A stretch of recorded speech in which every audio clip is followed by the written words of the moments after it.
A graça e a paz, meus irmãos, esteja sobre vocês todos. Amém. Aleluia.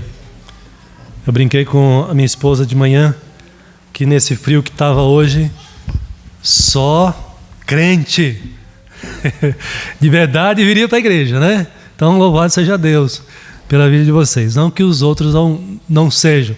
Sabemos que tem irmãos e irmãs que não estão aqui, que tiveram que, por exemplo, fazer uma viagem, né? Não pôde estar aqui conosco nessa noite. Outros estão enfermos, né? Tem seus motivos que podem eles mesmos colocarem diante do Senhor, justificando assim a sua ausência, por não estarem na casa de Deus no dia do Senhor, que é dever nosso para com o nosso amado Senhor. Abra sua Bíblia em Efésios capítulo 5.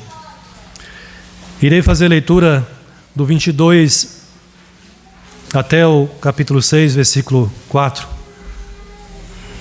Efésios capítulo 5, a partir do versículo 22.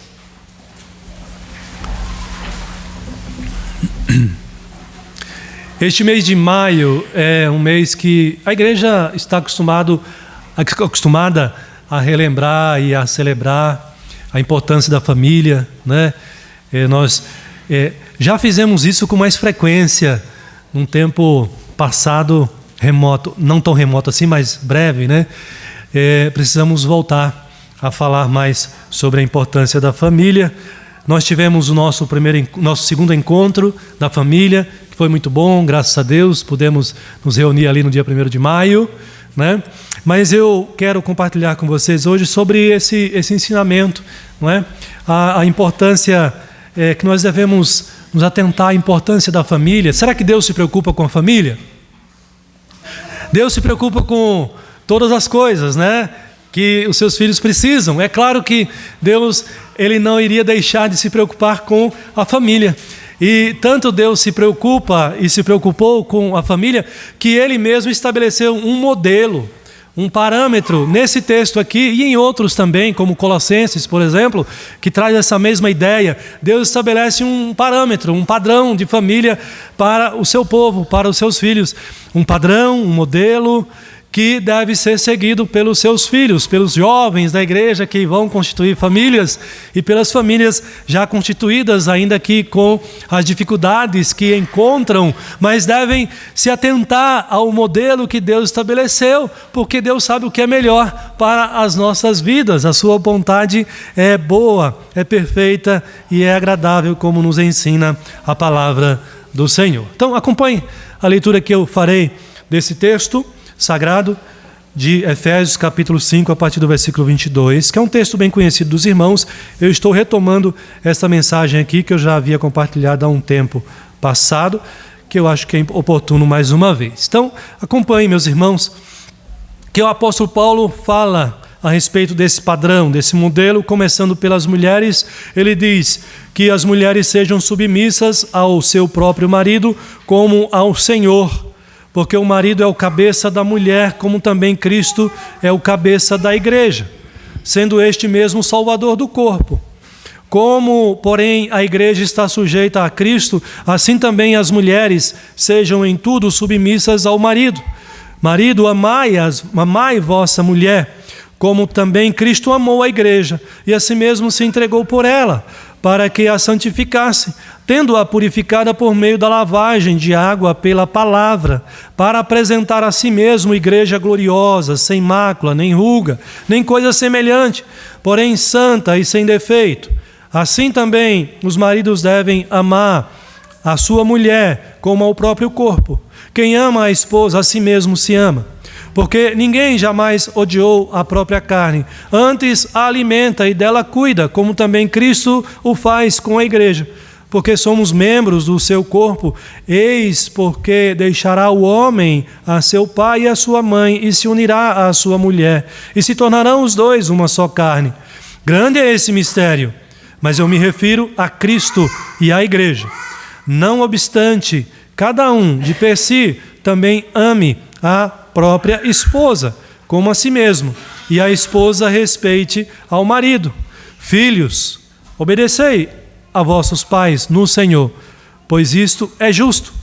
Honra a teu pai e a tua mãe, que é o primeiro mandamento com promessa, para que te vá bem e sejas de longa vida sobre a terra.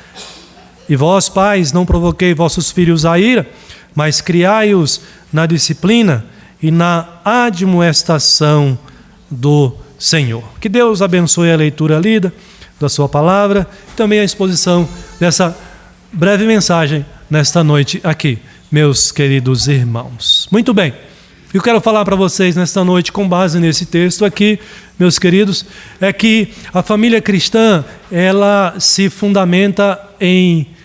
apoia em 3 importantes fundamentos.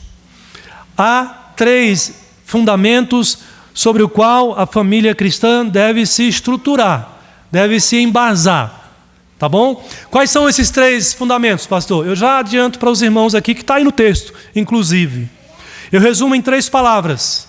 Quais são os 3 fundamentos? 3 palavras: submissão, liderança, obediência. Os 3 fundamentos da família cristã, segundo a palavra de Deus, se resume nessas 3 palavras: submissão, liderança e obediência. Obediência. Mas veja, esse princípio ou esses fundamentos são para a família cristã. Então há um recorte aqui. Não é para toda a família. É para a família que é seguidora de Cristo Jesus, que tem fé em Deus, que segue as Escrituras. E essa família, a família cristã, ela é uma família diferenciada neste mundo. A família cristã, e estou me referindo aqui, família cristã, que de fato procura seguir os ensinamentos bíblicos. Não é o cristão da boca para fora. É aquele que tem compromisso com a palavra do Senhor. Essa família cristã, ela é diferenciada porque ela não segue os padrões do mundo. Ela segue o padrão de Deus. Por isso que ela é diferenciada. Essa família cristã, ela é diferenciada porque ela não segue os princípios da sociedade moderna. Ela não segue o curso do mundo que evolui, que moderniza-se. Ela está presa, comprometida ao ensinamento das Escrituras desde o passado. Por isso ela é diferente. Ela não segue a agenda do mundo. Ela não segue os preceitos, os princípios do mundo. Ela segue os princípios da palavra de Deus, da palavra do Senhor. E essa palavra é a que apresenta, então, esses 3 fundamentos, que são fundamentos inabaláveis para uma família bem estruturada. Que são fundamentos, meus irmãos, que aqueles que procuram constituir a sua família ou conduzir a sua família com base nesses fundamentos, são fundamentos que dão firmeza à família, que dão sustentação à família. Porque é Deus quem estabelece esses fundamentos. Então, de fato, eles trazem essa segurança, essa firmeza, essa sustentação à família. Então vamos ao primeiro fundamento. Qual é o primeiro fundamento? Submissão da esposa. Veja que Paulo se dirige às mulheres casadas. E Paulo diz: as mulheres sejam submissas ao próprio marido. Mas observe como a palavra de Deus é interessante. Veja, a gente não diz que tudo na nossa vida é para a glória de Deus? Pois é, o nosso casamento também. O casamento das irmãs também deve ser para a glória do Senhor. E aí Paulo traz então um parâmetro para essa submissão.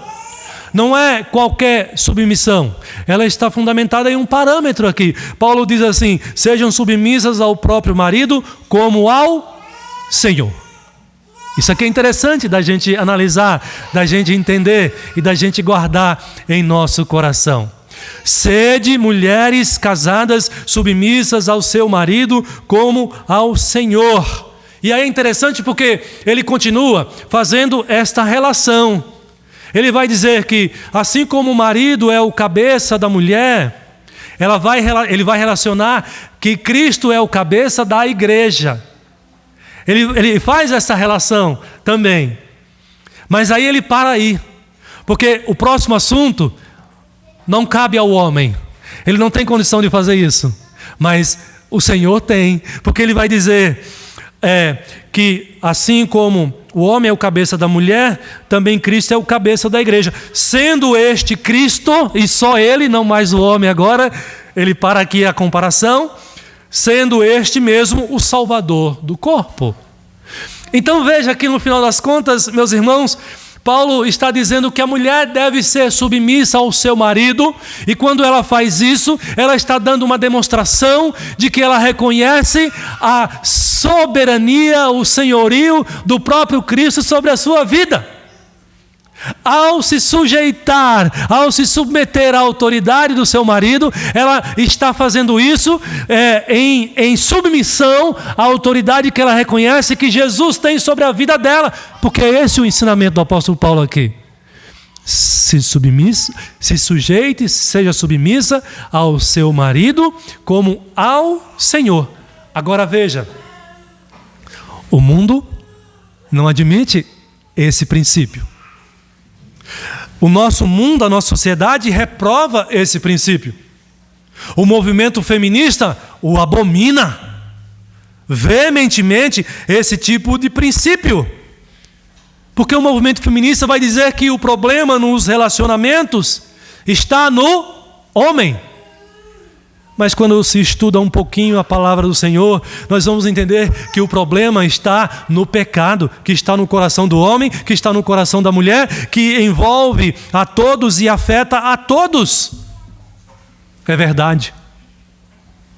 Mas também, por outro lado, nós devemos entender que, embora não se justifique essa reprovação desse princípio bíblico da submissão da mulher ao seu marido por parte do mundo, ou de movimentos como o movimento feminista, por exemplo, mas também, por outro lado, nós compreendemos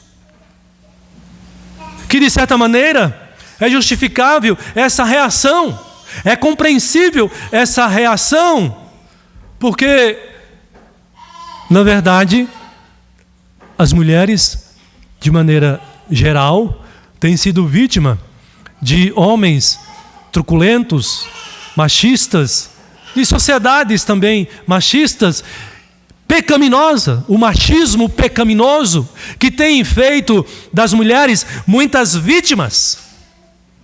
Nós vemos os relatos todos os dias de mulheres no mundo inteiro que sofrem estupro, que sofrem abuso verbal, tortura física, que são humilhadas. É verdade, tudo isso acontece. Isso é retratado nas páginas da história, nos livros e nas matérias de jornais pelo mundo todo, porque são fatos que são relatados.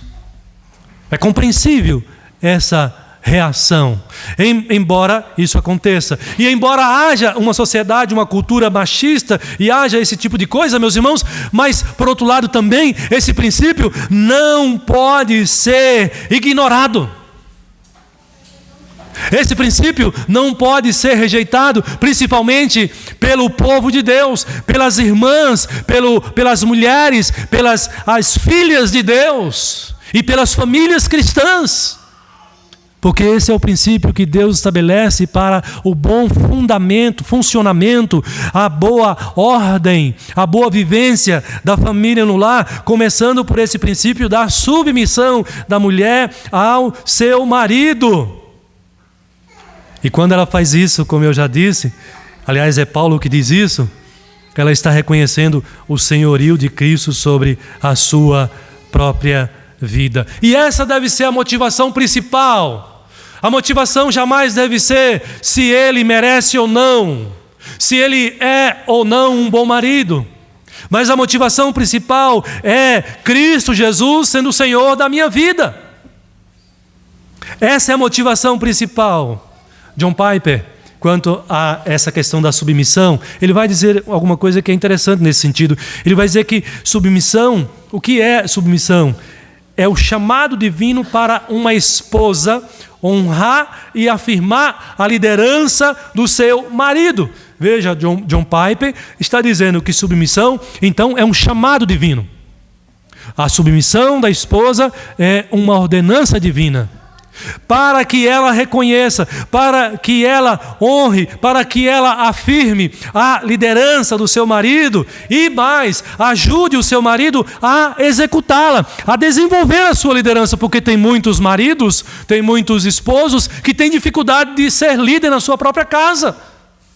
E a esposa não pode tomar o lugar do marido e inverter os papéis. Mas ela deve, sabiamente, prudentemente, ajudar o marido a desenvolver aquilo que é próprio dele, que nós vamos ver logo na sequência. Mas o papel da mulher na submissão deve ser entendido como um chamamento divino, como um mandamento de Deus para o seu lar, para a sua família. Mary e Nancy são duas autoras de um texto que foi usado e é usado para grupos de estudos, foi usado lá no Mackenzie também, no Mães de Oração. É um texto muito interessante.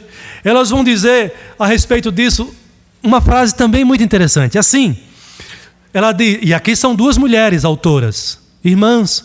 Elas dizem: somos chamadas como mulheres a apoiar e a encorajar os homens na medida que buscam expressar a masculinidade virtuosa.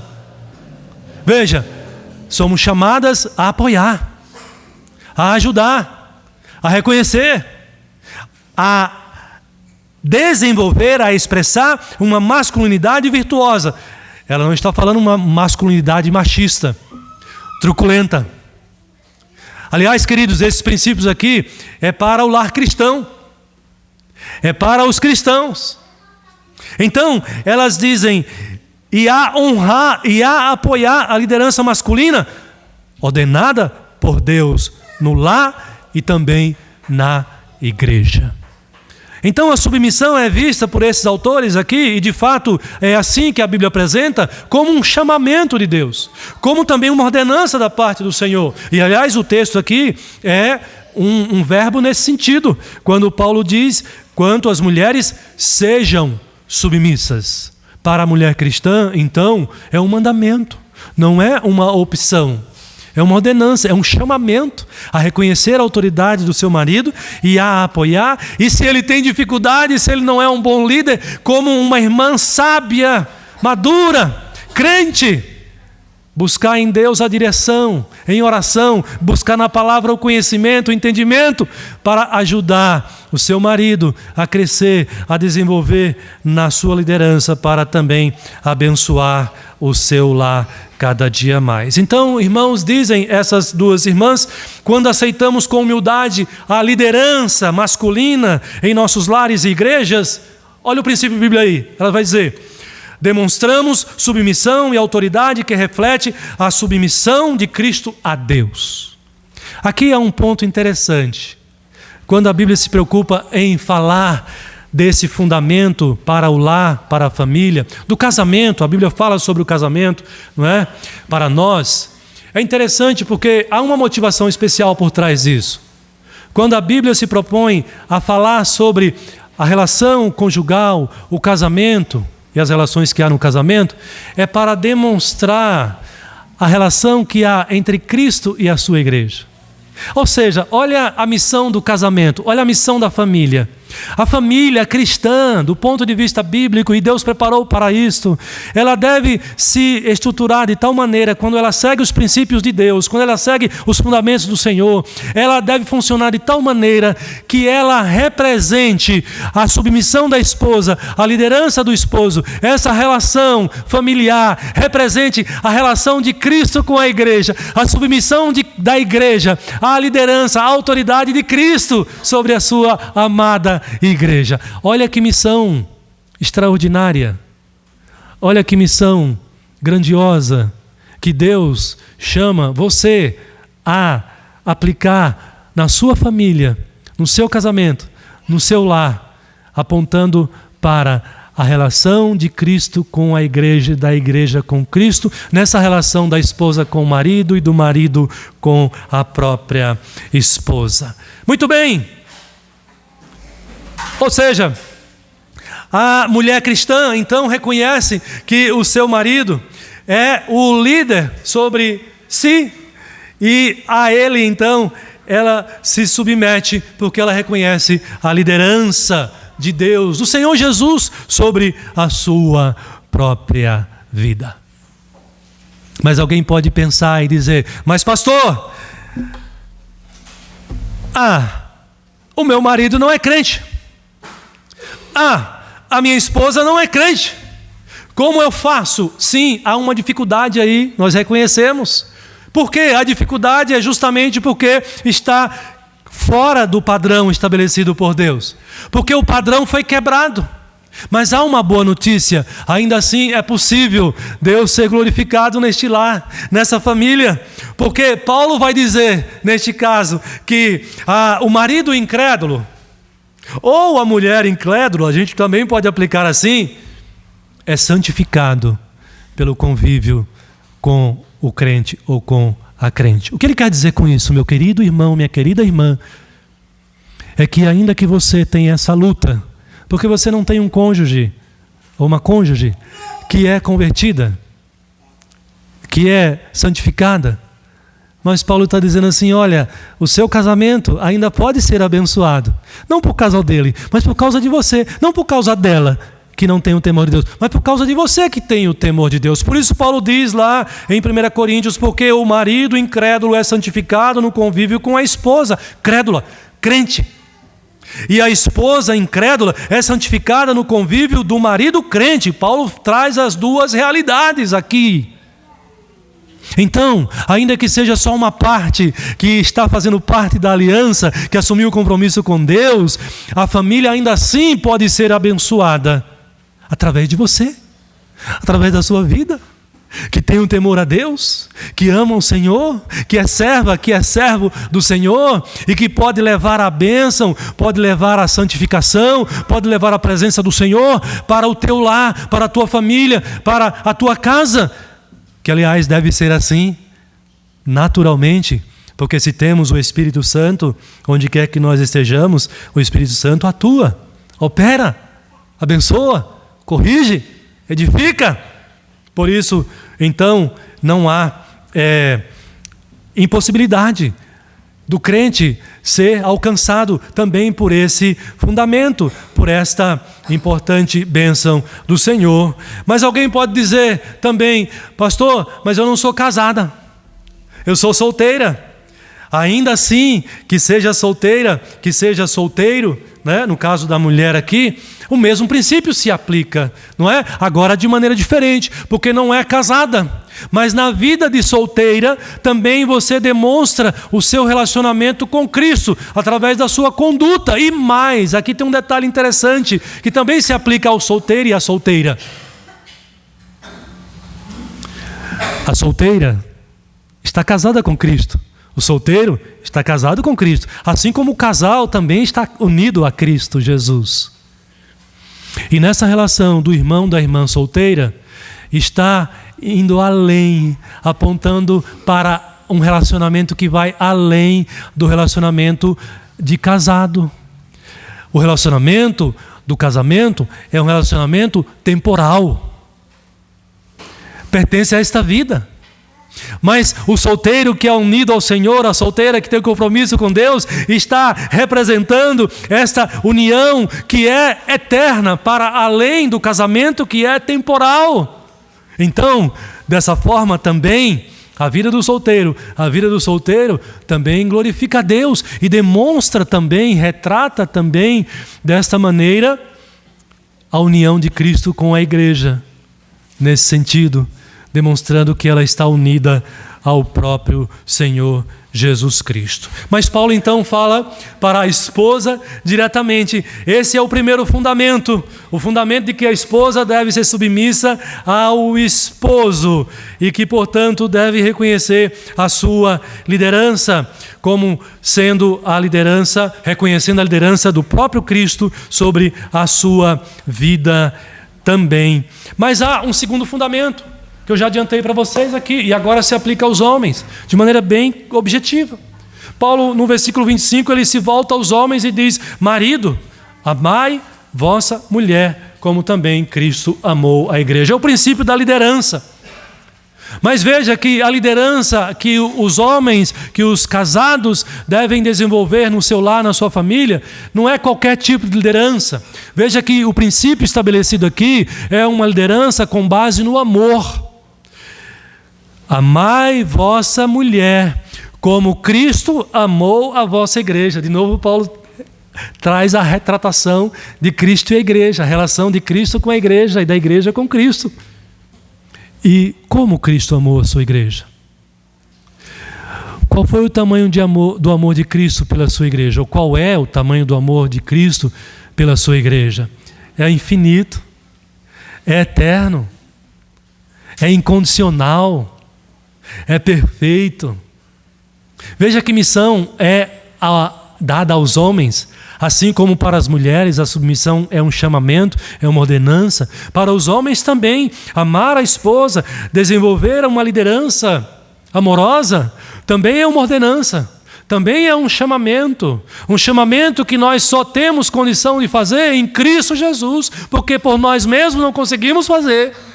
E nós, homens, precisamos da ajuda da nossa esposa, para que possamos desenvolver essa liderança amorosa. Uma liderança que é protetora e providente. O que é uma liderança protetora? O que é uma liderança providente? Olhe para Cristo, homens. Uma liderança amorosa é a liderança que protege. É a liderança que envolve para guardar dos perigos, dos riscos. Cristo protegeu a sua igreja e protege a sua igreja e protege o seu povo, e também Ele é providente para com a sua igreja, para com o seu povo. A liderança dada ao homem, ao marido, ao esposo, é uma liderança que deve ser protetora, que deve ser providente também. De igual forma, a sociedade, especialmente feminista, rejeita esse tipo de princípio. O princípio patriarcal de proteção e de providência para essas pessoas diminui o ser mulher. Mas na verdade, biblicamente, é o contrário. Há complemento aqui. Não há diminuição, não há a ideia de humilhação, mas a ideia de complemento. Deus faz tudo perfeitamente. Por isso devemos nos atentar também a esse segundo princípio, que é o princípio com base no amor e que leva a desenvolver uma liderança protetora, uma liderança providente, que deve ser a liderança do marido cristão. Não estou dizendo que deve ser a liderança do marido incrédulo. Ele não sabe o que é isso. O mundo não sabe o que é isso. Mas o crente sim. E por mais imaturo que ele seja, ele é chamado a obedecer esse princípio também e a buscar desenvolver essa liderança amorosa e protetora para com a sua esposa, para com o seu lar, de maneira plena e de maneira geral. E todo o texto aqui que nós lemos vai dar detalhes nessa direção, mas veja, sempre relacionando este princípio, este dever, esta missão do homem, este chamamento ao próprio Cristo. Cristo é o modelo. Se a mulher deve ser submissa, porque ela é submissa a Cristo, o homem deve amar a esposa, cuidar do lar, cuidar da esposa, cuidar da família, olhando também para como Cristo cuida da igreja, como Cristo cuida dos seus, como Cristo ama a igreja, como Cristo ama cada um de nós, para que nós possamos também desenvolver uma liderança que seja agradável ao Senhor. O verso 28, Paulo diz: assim também os maridos devem amar a sua mulher como ao próprio corpo. A liderança de Cristo foi uma liderança altruísta e incondicional. Ele ofereceu sua própria vida pela igreja. O homem, o marido, o esposo deve amar a esposa incondicionalmente, a ponto de ele estar preparado para oferecer a sua própria vida pela proteção do seu lar, da sua esposa, da sua família, da sua própria casa.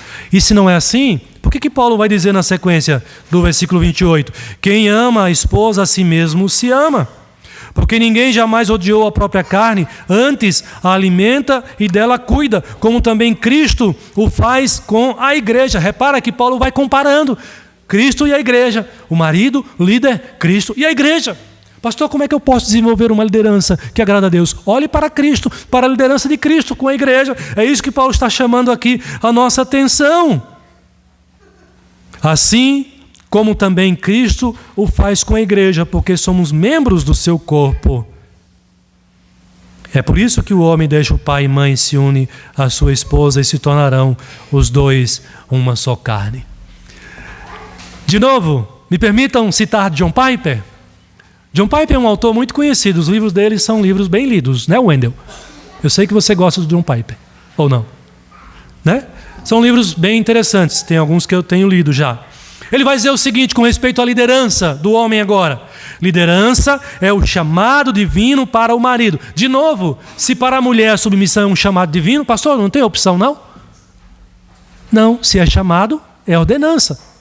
Para o marido também, exercer uma liderança à semelhança de Cristo, amorosa, protetora e providente, é uma ordenança. E John Piper confirma isso também, reconhece isso. Ele diz, é o chamado divino para o marido assumir responsabilidade. Para quem não quer assumir responsabilidade, por exemplo, o jovem que não quer assumir responsabilidade, ele procura um atalho,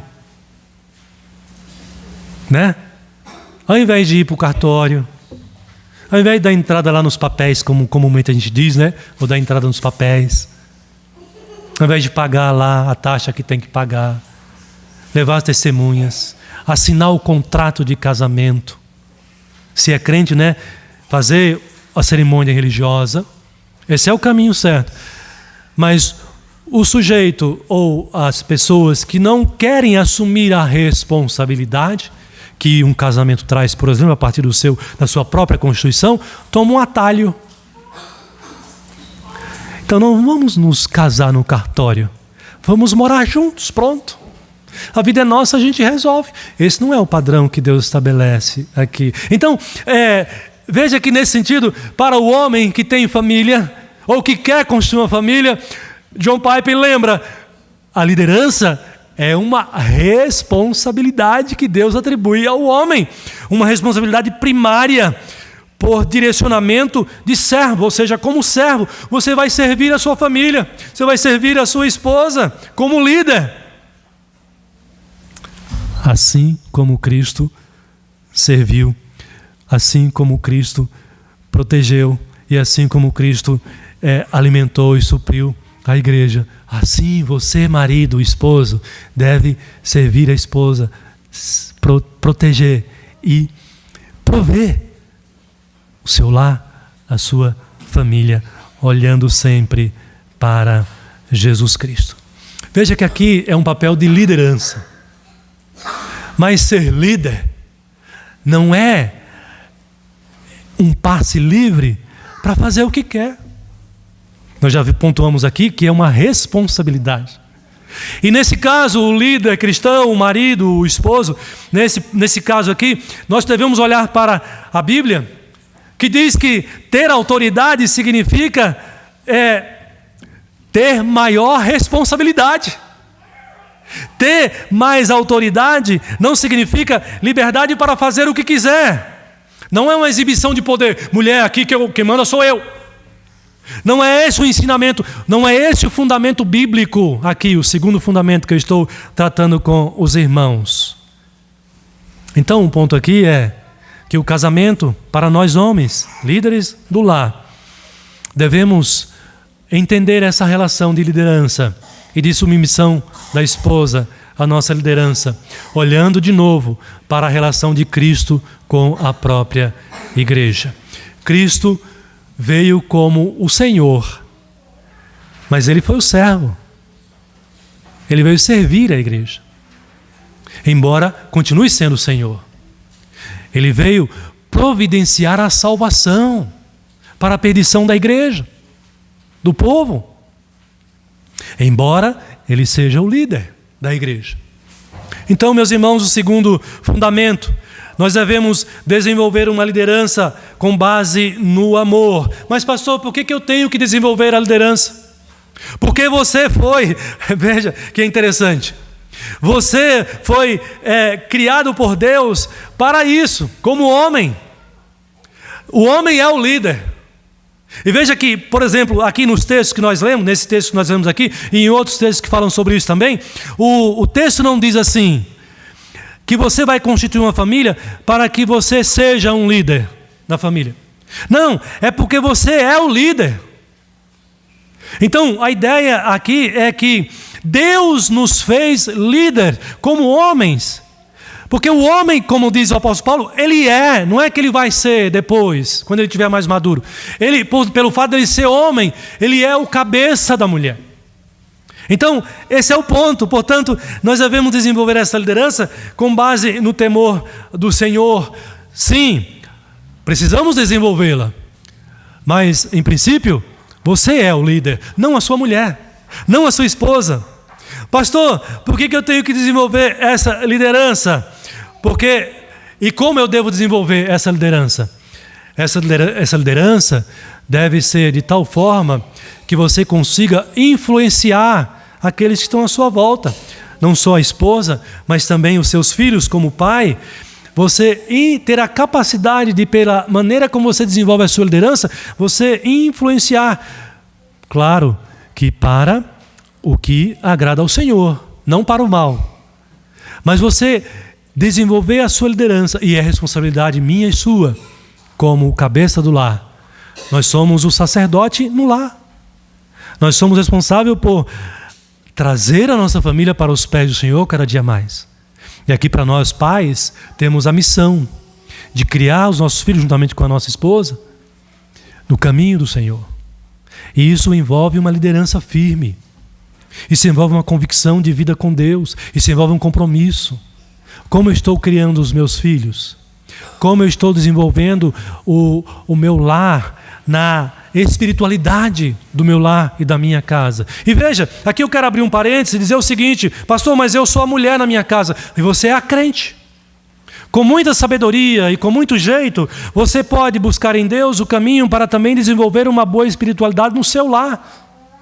Através de oração, através de leitura bíblica, através do testemunho, através do comportamento, nós todos, e aqui excepcionalmente no lar onde o esposo não é o convertido, a esposa pode assumir esse papel nesse ponto de ajudar e abençoar o seu lar com essa espiritualidade que ela tem, essa comunhão com o Senhor, essa vida com Deus. E nós devemos fazer assim, irmãos, influenciando aqueles que estão à nossa volta, porque afinal de contas a Bíblia nos chama de luz. Nós somos sal e luz da terra, e esse princípio se aplica, eu quero aplicar aqui a nós como homens também. Uma luz você não consegue esconder, o líder não consegue disfarçar, ele é chamado a exercer a sua liderança, então ele vai fazer a diferença no seu lar. Queridos, sabemos as dificuldades que há no meio do povo de Deus, porque somos imperfeitos. E aí eu convido os irmãos e as irmãs jamais vividas, oremos pelos nossos jovens, oremos pelos nossos adolescentes, para que Deus desde já esteja preparando para eles o cônjuge que tem o temor de Deus, aquela que de fato pertence ao Senhor. Comece, pais, e aqui são pais e mães, né? O pai e a mãe, comece desde já a se preocupar e a investir na vida do seu filho. Comece a orar sobre isso, inclusive. Pastor, mas é adolescente, não quero nem pensar nisso. Não, você precisa pensar nisso também. Você não pode, não deve atiçar isso de maneira indevida. Mas você deve orar a Deus sobre isso desde já. Senhor, guarda a minha filha, guarda o meu filho. Prepara uma boa esposa, prepara um bom esposo, prepara uma serva tua, prepara um servo teu, abençoe o meu filho, abençoe a minha filha. É dever nosso como pais colocar os nossos filhos e os adolescentes e jovens da igreja, nós como os irmãos deles, diante do Senhor, para que o Senhor lhes permita que eles possam construir um casamento onde nesse casamento, a relação do casamento retrate a relação de Cristo com a igreja e da igreja com Cristo Jesus, que esse é o objetivo maior, o propósito maior do casamento para a nossa vida da parte do Senhor. E há um terceiro princípio, já vou para o terceiro princípio, fundamento, que eu compartilho com os irmãos, que é a obediência. E esse princípio se refere aqui aos filhos. Temos filhos aqui nesta noite, né? Os adolescentes que aqui estão, as crianças que aqui estão também. O que é que a palavra de Deus diz para vocês, crianças, adolescentes e jovens, que ainda estão sob a autoridade dos pais nas suas casas?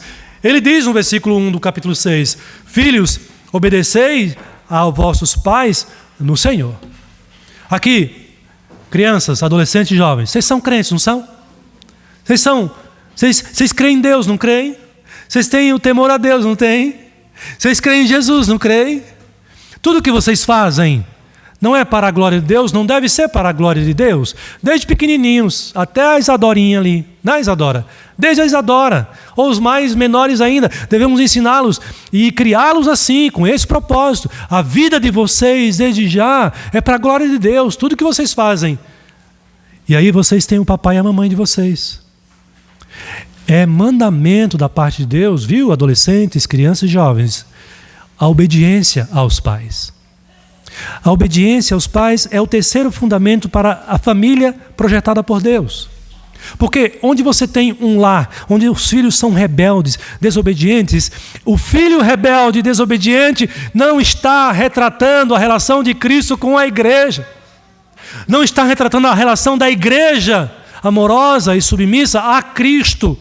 A rebeldia, a desobediência é contrário e fere a esse fundamento aqui. E Paulo diz mais, que como filhos, nós devemos honrar o pai e a mãe, se a gente quer ter a promessa de viver uma vida longa. Filhos, vocês estão prestando atenção? Vocês estão guardando no coração o mandamento do Senhor? O mandamento de obediência aos pais é bíblico. Vocês devem levar isso muito a sério, se vocês querem ter uma vida abençoada pelo próprio Deus. A Bíblia então diz que ao contrário da obediência, meus irmãos, a desobediência é sinal de fim dos tempos. Há alguns textos na Bíblia que retratam uma desobediência em grande escala. E aliás, a gente tem visto isso nos nossos dias. É sinal de fim dos tempos. Coisas horríveis têm acontecido. Nos últimos dias, diz a palavra de Deus, né? Serão desobedientes aos pais. Irmãos, as notícias que nós vemos e ouvimos nos meios jornalísticos são aterrorizantes. É um filho que mata o pai, dá um tiro na nuca do pai, que tem uma irmã que ao ouvir o disparo da arma de fogo se assusta e vem ver o que é, e esse irmão dá um tiro na cara da irmã, se não me falha a memória, e os dois caem ali, no ambiente da cozinha ali, ou dentro de casa, me parece que na própria cozinha. Um filho, a sangue frio, premeditado, matando o pai, matando a irmã. A mãe não estava em casa, estava trabalhando, chegou em casa. Ele vai lá, recebe a mãe, abre o portão, ajuda a entrar, e quando ela entra, quando está dentro de casa, também, de surpresa, dá um tiro na mãe e mata a mãe. Isso foi anunciado essa semana aí, agora, recentemente, gente.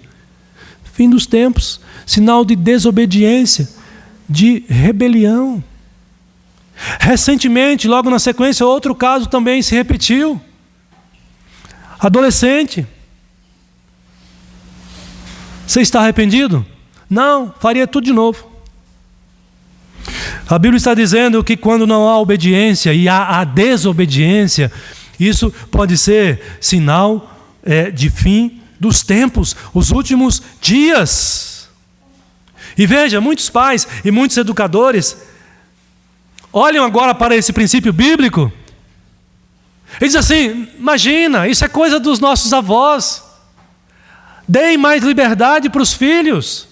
Deixa eles decidirem a vida deles como eles quiserem. Deixem eles ficarem mais à vontade. Isso é coisa do passado. Isso é coisa... não é mais parte da geração moderna. Nós somos uma geração moderna.